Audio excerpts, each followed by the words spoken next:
Kildonan St. Paul.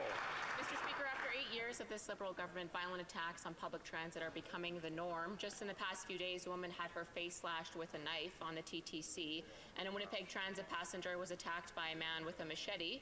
Canadians deserve to feel safe when they ride public transit, Mr. Speaker. When will the Liberals take responsibility for these violent crime incidents and do the work to keep our communities safe? The Honourable Minister for Public Safety.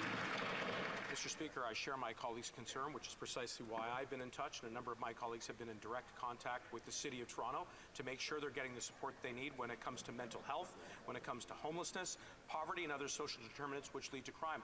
We're also providing additional supports for law enforcement, Mr. Speaker, and at each and every critical juncture when the Conservatives have had an opportunity to support the measures, what have they done?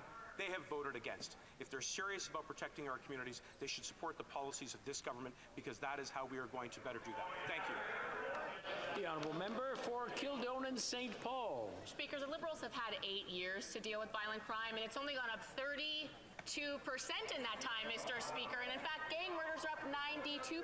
In fact, everything the Liberals have done to say they're doing it for public safety has resoundingly failed Canadians, Mr. Speaker. And maybe if that minister would stop going after the tools used by sport shooters, hunters, and farmers, and instead focus his attention going after repeat violent offenders getting bail in our communities, we would see a decrease in crime. We would see results in our communities, Mr. Speaker.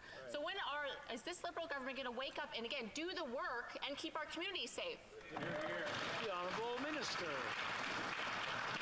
Mr. Speaker, we are doing that work. We're doing that work by introducing a national ban on assault-style rifles, which have been used in some of the worst mass killing shootings in this country's history. We are doing that work with Bill C-21, which would raise maximum sentences against hardened gun traffickers.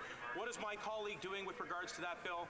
Her and her party have been filibustering it. They should stop doing that. They should study the bill. They should support our policies. They should also support the investments that we provided to both law enforcement and addressing the root causes of crime when it comes to the Building Safer Communities Fund. They voted against each and every one of them. They should reverse course.